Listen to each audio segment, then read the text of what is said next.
So I'm going to get back into my review and discussion of The Politics of the Real, The Church Between Liberalism and Integralism by DC Schindler. He starts out right away, again, very straightforward, wanting to explain why he uses the term the real. And he talks about how the first thing that may come to mind is realpolitik, the sort of Machiavellian realism. But he wants to remind readers of an earlier type of real, or as he puts it, the idea or the sense that there is a thingness of each thing. Now, that language at first seems to be rather obscure, and I wouldn't blame you at all for not understanding the reference there. But it does become clear fairly quickly. It does, though, help to have some background in the history of political thought to be able to deal with this book. So, I mean, I have there a picture of Machiavelli, and then I have a picture of Plato and Aristotle. And what Schindler is basically doing, even on the first page of his introduction, is juxtaposing Machiavelli with the ancient tradition of Plato and particularly of Aristotle, and Aristotle's idea that the world provides the forms or the standards from which we can reason about what is true and what works. Okay, so I will, of course, get into that a lot more, but it is that earlier type of real, if not realism, of Aristotle that Schindler wants to refer to. And that shouldn't be a surprise. He is a Catholic thinker and as such heavily influenced by Aristotle through Aquinas and other theologians of the church who brought in natural law to the church.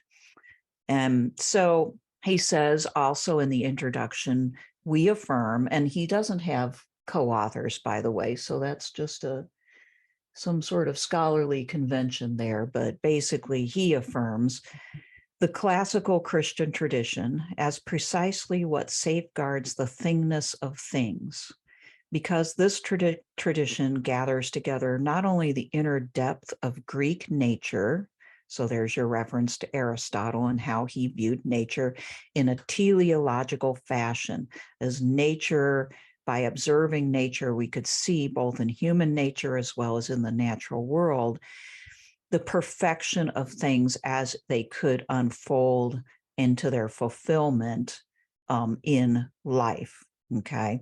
So not only the inner depths of Greek nature, but at the same time, the civilizing culture of Roman institution and the ultimate theological Jewish horizon of man's relation to God. So this is going to be a major theme in this book, is that the Christian tradition brings together all three of these things: Greek natural law thinking, Roman institutions, and Jewish or Judeo-Christian theological, reality. So Aristotle, and I have a picture of Constantine there, and I will just say now that, Constantine, of course, was the first Christian Roman emperor. And so it's in Constantine that you see this melding of the Christian religion with the Roman institutions. And this is a point in history as well as in thought of contention. I did a seminar on Christian anarchism this last summer. Christian anarchists say this is the moment of the donation of Constantine, when Constantine adopted Christianity for the Roman Empire. This is a moment when Christianity lost its way because it became institutionalized and it wedded Christianity with political power. And this was kind of the beginning of the end for Christianity. That's the Christian anarchist perspective. So when Schindler brings in Constantine and the civilizing culture of Roman institutions, he is bringing in a thought of controversy within among very many Christian thinkers, right?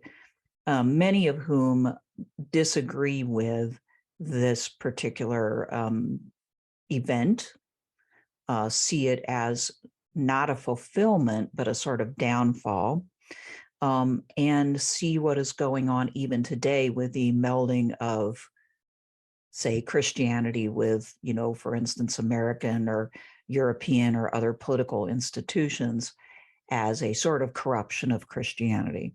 So Schindler is going to have to make a hard argument that something good is symbolized by this wedding of Judeo-Christianity with Roman institutions.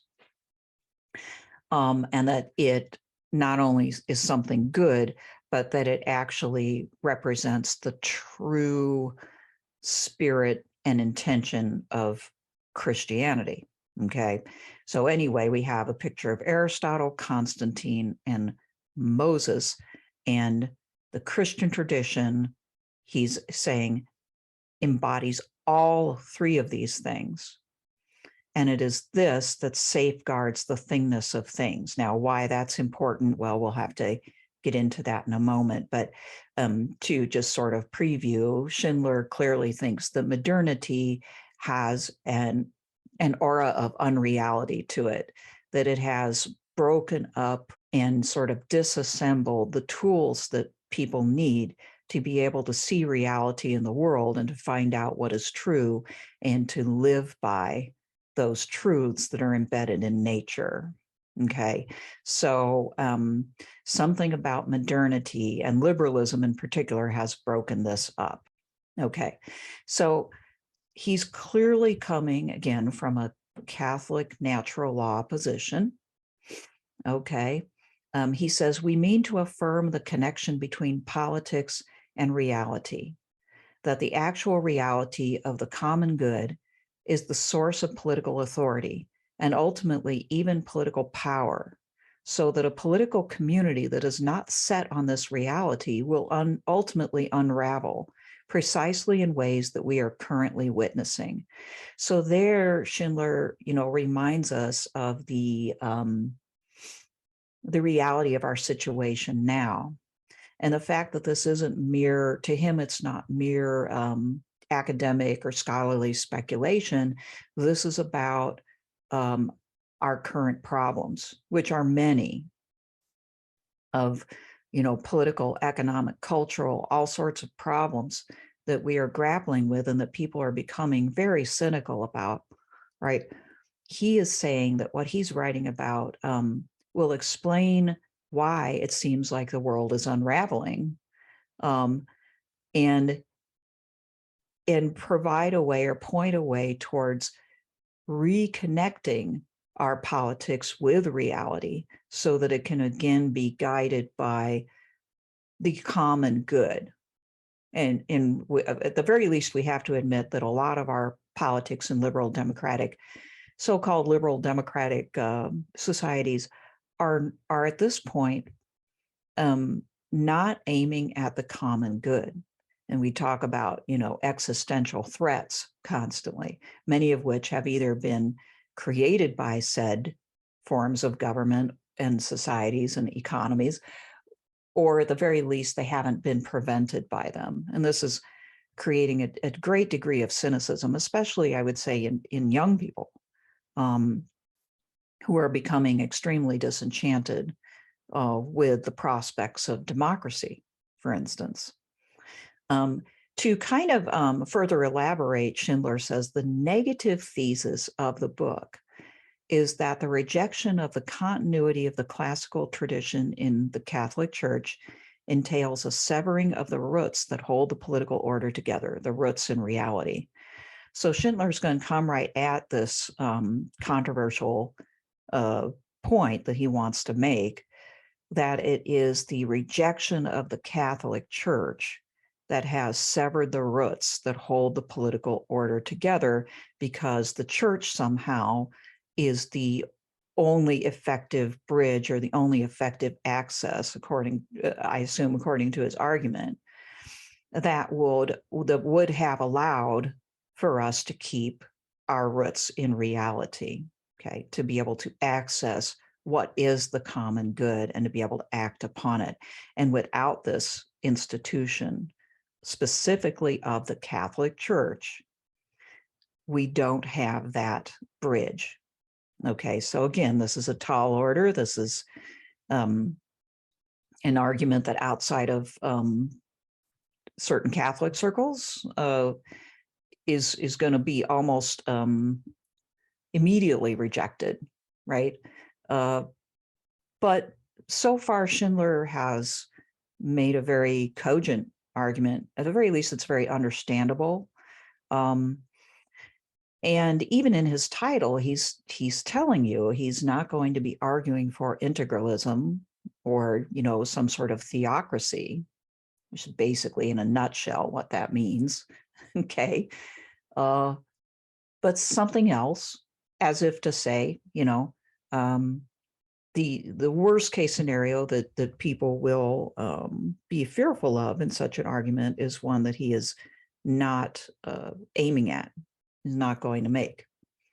But what he does do in this first chapter is it's an excellent chapter. He tells you a different story about classical liberal thought.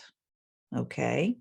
And the way that he sees it is as rebellion. Liberalism rebelled, in his view, against not just the Catholic Church, but through its rebellion against the Catholic Church to a rebellion of Christianity itself. Again, very controversial statement, right?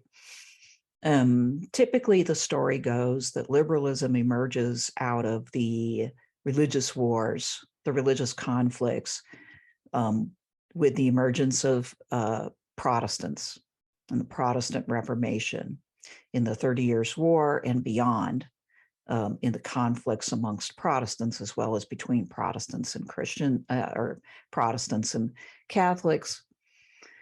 And that liberalism was really the only solution that allowed people to get on with the rest of the business of government, right? The rest of the business of life and economy too, to set aside the worst of religious contentions, to allow religious tolerance, to focus on individual rights and emerging capitalist economics, right?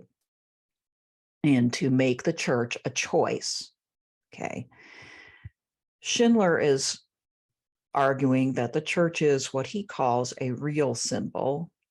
It unites the history of the tradition of the Greeks, Romans, and Jews.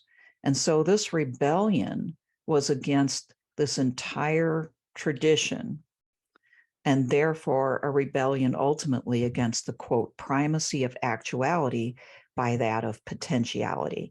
Now, that is Catholic theorist speak, okay? And almost nobody outside of that sphere is probably going to know what he's talking about there. So it needs to be unpacked. And that's not going to be easy to do with the amount of time that I've got to do that. And it's language that I trip up on, because I don't come from that scholarly tradition. But what he's going to argue, again, I will go into this more in future episodes, but that liberalism substitutes the specific God of Judeo-Christianity that emerges and unfolds in history, and is a God of compact between himself and the Jews at certain points in Jewish history, and then in the emergence of Christ into the world and the incarnation. Again, the God is a Judeo-Christian God, very specific and historical and self-limiting in a way. That's probably the wrong thing to say, but God has defined himself in the process of of intervening in his world, okay? And therefore, God isn't just anything and everything that people want him to be or think that he can be, or any particular expression, but is truly this one expression as he himself is determined to express himself in human history. So that goes right up against those who basically argue that God can have many faces, right? And that there is room for all to be more or less right or within that fold. And I count myself as somebody who is uncomfortable. I'm not saying that this argument is wrong, but it makes me uncomfortable because the implication is that one religious, more than the implication, the conclusion is one religious tradition is right and the others are wrong. Now, it doesn't mean that the others therefore need to be not tolerated. Okay. And that's where most people go. They assume that that means, oh, well, then everybody else is not going to be tolerated or has no validity whatsoever. And that is not where that argument necessarily goes. But it is very challenging to people's sensibilities. On the other hand, we do have to face the fact that a religion can't be a religion people believe in a really serious way unless they think that it's correct, unless they think that it's the right one, right?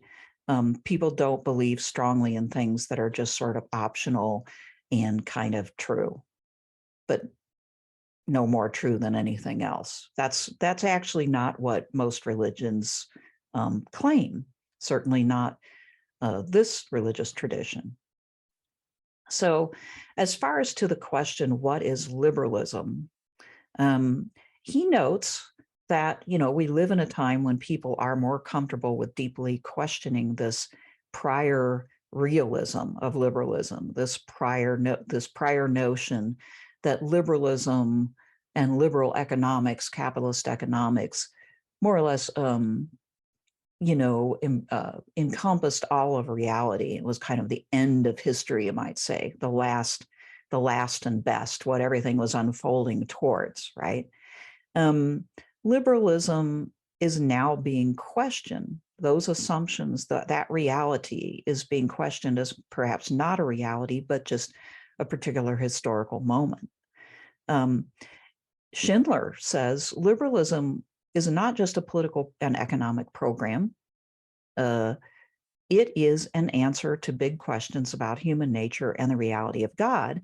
And frankly, it's an answer that he doesn't like, right? And I've sort of been implying that already. Its answer to who is God is that God is a God of potentiality. It's a God that can be anything, anywhere, at any time, but is not necessarily or exclusively the God that, say, Christians believe in. Okay. So the question, one of the questions he wants to answer is, did liberalism simply reject Christianity's ambition to be a political entity, or did it reject Christianity itself? Did it, in other words, was liberalism simply the emergence of a new way of handling religion because of the Protestant Reformation and the wars? Or was liberalism something much deeper and, in his view, more sinister than that, which is an actual rejection of Christianity, kind of cloaked in the guise of toleration, of getting along, and actually in the guise of piety, allowing people to worship and believe as they choose and to live as they choose, right? Is liberalism somehow a direct rejection of Christianity? If it is, it means that most Christians, say in the United States, who identify Christian faith very much with liberal political institutions and capitalism, are dead wrong, right? In fact, they are a part of the rejection of Christianity itself. That again, very, very controversial. So Schindler's writing has a way of sounding so he communicates so very elegantly that one can almost glide over how many points his treatment is just like very, very challenging to different groups' sensibilities. Yeah, that's another one. The sort of patriot Christian of the United States would have to realize that they truly have been worshiping at the wrong altar if Schindler is right. So worshiping at the altar of the flag and the consumer economy, or even at the, frankly, even at the Protestant altar, they would have to like realize that they had been wrong. Okay. So Schindler writes, at the theological core of liberalism is the most radical rejection of Christianity possible, because it posits and enacts an undoing of the very thing that defines Christianity, that makes Christianity Christian, namely the incarnation of the Son of God, which is an extension of God into time and space. So he literally calls liberalism a disincarnation for some of the reasons I've already mentioned. Okay, it makes God a God of potentiality and not actuality. It sort of obliques, it abstracts, I should say, from the historical tradition and specificity of God's incarnation in the world. Okay, and therefore creates this new idea of God, which is sort of, you know, a hollowing out. Right. So liberal Christianity sees, for instance, religion as a subjective choice, not a reality that sort of covers everything and pre-exists, to which people have to choose to kind of participate in or reject, right? But rather it is an individual subjective choice or opinion that is primarily held internally and privately practiced, including, you know, going to church. But church is seen as a private choice of the individual that first kind of starts in their own heart, right? And primarily remains there. I mean, I remember, like, this is a picture of John Locke, but Hobbes before him basically was very clear. He said, you know, it is about what you believe in your own heart. You don't have to say a word, right? It is your heart, your soul, right? And then you decide what you want to do with it. Now, in his case, if the sovereign says, worship this way and not that way, you can externally conform to a different way of worship than you believe. And that's okay, because internally you're good with God. Locke, you know, really goes further and says, you know, within reason, because he had his limits.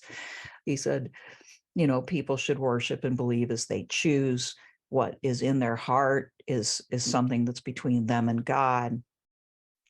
Okay, so this, again, this liberal view is of a God of pure potential, and any and all historical arrangements are possible. Any and all beliefs are possible. Locke may not have been able to tolerate Catholics and Unitarians or whatever, but implicit within Locke's view of toleration and his view of government is the idea that any and all, you know, individual beliefs, including atheism as well, are all not only possible, but okay, right? Because it's not society's business, it's not the community's business, it's not the government's business or anybody's business, but the individual, what people believe and how they want to live out their faith. And now you can see how that is like a huge overturning of the previous view of the church as kind of like the polity, the community, the place where, in effect, that defines reality, right? And that sees God's incarnation of the world in this very specific way, that kind of guides and informs all aspects of life. It doesn't take away people's choice. They can choose to participate or not, but the implication is that religion is not just simply and nothing more than an individual choice. Liberalism makes it simply and nothing more than an individual choice, and one among many, right? Many clubs, philosophies, various religions and spiritualities and all the other choices that we make that now become a part of our, quote, identity, right, as an individual, right? A very, very different view than the one promulgated for a long time by the church. So he writes, the church was never meant to be one institution among others lying next to the world with all of its mundane business, occupying itself only with the business of the next world. Again, he is saying the church was meant to be about the business of this world too, and not just sequestered off in one corner where you do this if you want to on a Sunday. So not to belabor too much, but the Christian God is the Jewish God from Schindler's perspective, who has intervened in history in Jesus, and through Jesus broadened the relationship from the Jewish people to all believers, right? That's the step forward from the Christian point of view. Christianity broadens the relationship between God and man to all of mankind, right? Who believe anyway. And the church, he says, fulfilled in a paradoxical way the Roman aspiration to gather all people of the world into a harmonious whole, made secure by enduring legal institutions that were not subject to the vicissitudes of natural passions or cultural differences. So this is a hint that it is the Roman institutions writ large, okay, and as they unfolded long after the Roman Empire collapsed, unfolded in Europe, that these institutions that are generally Roman in origin have fulfilled this larger Christian view of community that is more universal, okay, in nature, and not just about a specific person or culture. So I think that this is an idea that I don't fully understand yet, having just read the first part of this book. But I'm interested to know more, because this is one of the more contentious aspects, I think, of the argument, is this, again, this melding of the church with Roman institutions. Okay. So the last thing I wanted to do was read from page 17 here, because it bears directly on this, the event of the donation of Constantine. He says, one might raise a certain question from this perspective regarding the Constantinian moment in the church's history. But however one interprets the details of that particular union of the church with the Roman Empire, this moment gives expression to a fundamental truth of the church, which is to say, a fundamental truth of Christianity. For all of its autonomy, all of its immanent integrity and proper powers, the political order, as the organization of human life in the world, is not a self-enclosed sphere juxtaposed to the reciprocally self-enclosed sphere of the church. It is not a place outside of the church and her mission, to which the church is essentially indifferent and only episodically concerned whenever activity in this otherwise separate space happens to transgress into some explicitly religious or moral matter. The church bears on the very form of existence in the world, communicating the Christian form, by simultaneously gathering what was already given, and granting what is genuinely new in an analogously differentiated way, according to the intrinsic realities at issue. Again, don't expect you to understand this. I'm still grappling with it myself, but I think that he's going to try to develop this idea that these two have developed in tandem, the church and the state, the church and the political arrangements that began with the Roman institutions, and that one does not lord over the other in an absolute sense, that one is not in charge of the other, but that somehow they are in constant communication with each other, or I guess they should be, right? Liberalism has sort of overturned this, but that their proper relationship is not to be completely separate, but to inform each other.